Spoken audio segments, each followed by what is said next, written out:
Hello everybody, my name is Eric, and today I'm in big trouble. I'm probably going to jail for this, but I just thought I'd talk about it. So, recently a musician named Philip John Kuklinski has discovered that I've been stealing his music. And those of you who watch my videos and know how much music there is in all of them know this is clearly true, and I think it's pretty serious. I mean, he says that he'd like to handle this peacefully and quickly, and then he sends his protection services company at me, Cavra Protection Services, which sounds really legit. I will take a look. I'll get their website up. An official copyright violation report has been filed against me. This is serious.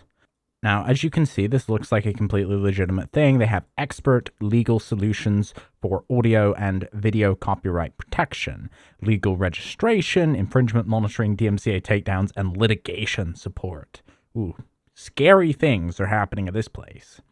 And there's some independent music who are looking into this. Now, I assume the goal here is to scare YouTubers who maybe they do. I don't really use music in my videos, and when I do, I just get it from the audio library. Same with any stock footage. I get that from a stock footage site, but I know a lot of people don't do that, and what they're hoping is if you do have a habit of, say, using music you don't have the rights for, that you're going to forget, and you're going to think, okay, maybe I did use this random guy's music. So let's go and see about the reports. So they sent me a report ID where I can learn more about the issue here. We can see the year is definitely a part of this, and we can see YouTube Content ID match. Okay, but there's no Content ID claim, but I guess they're just trying to scare you.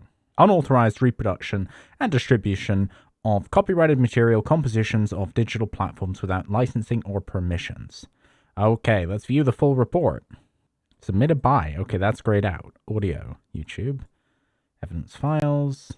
Oh, let's see what that's going to do. I got a feeling it's going to be another one of those WebDAV scams.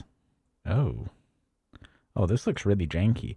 Video comparison, report. So they sent a report, evidence reviewed, and now they're awaiting a review. Time sensitive. 1 remaining day for me to provide evidence. What? That's like the section, I believe, that contains the ability to file. No, it's not even. That's 512F. What? I guess they're hoping that you actually haven't read the entire Digital Millennium Copyright Act. So now let's take a look at where this is going. And what we've got ultimately is an MP4, and I will run this in a second, but I think we've got a pretty good idea where this is going. So we call conhost, and then we run PowerShell, and they try to obfuscate this a bit. IWL API.carveradocuments.top. So that's where the actual malware is going to be loaded from, and we can see if we can just download this so that we don't have to. That's maybe a fake error, so we will try the actual method. 1 second, but let's see that this. Okay, this goes to the same place. All of these do the same thing. Okay. Now, I'm a bit curious to see if we put something else in. If it's the right format. Okay, so no, the reports are actually individualized. So this is a bona fide case of spear phishing. Now, let's see. Let's go over to our sysinternals suite. And let's run procmon and procexp. Procmon will actually record anything that this process does, so we can use that to trace back and see what happened. Procexp allows us to view whatever's going on in real time. I want to look over to our Explorer session, because when we do execute, it's going to be a child of this process. Can't verify who created this, and immediately the PowerShell was spawned. It is now executing a malicious PowerShell from api.carveradocuments.top. Potentially see what PowerShell sees by running that.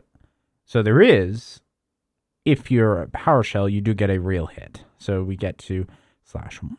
Looks like there's a user agent check in order to make sure that we're the intended target.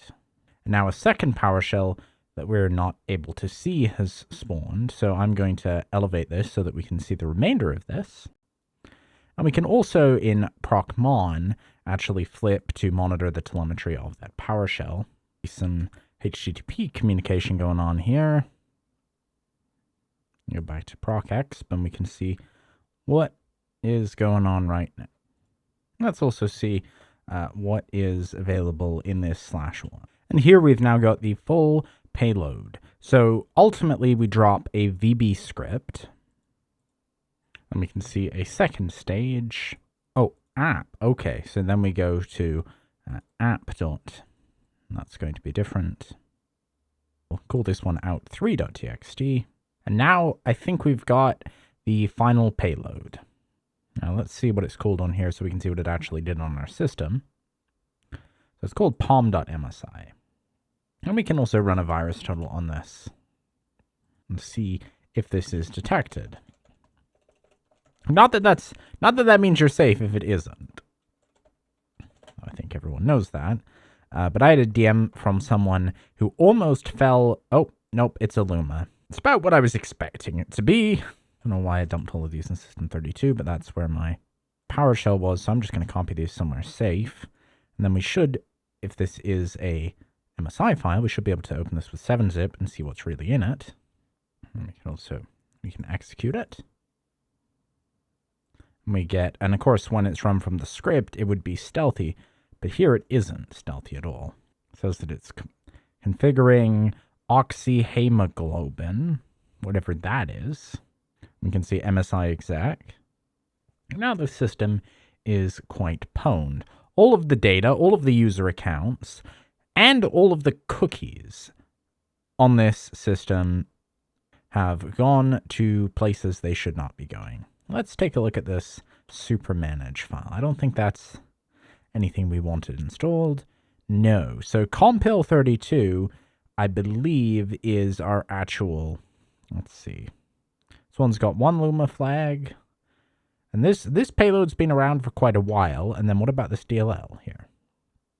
No, it's the DLL is ultimately the payload. That makes more sense. So what's happening here is a file that is probably innocent, that is quite old, has been taken. There's also an Adobe Illustrator file in here. So this file, which is quite old and has a dependency, so it will load this application extension, which it expects to do one thing, but in reality, this DLL is actually malicious. I'm just going to fire up auto runs and see how easy it's going to be to get rid of this. Lumas are usually fairly easy to get rid of, although they're also not often detected, but once you, unlikely that this thing has gone all that deep into the system. And here is the thing. And of course, because the exe is not malicious, it is verified. So it'll look legit. Now, if we remove this, we need admin to do that. Let's see if we're...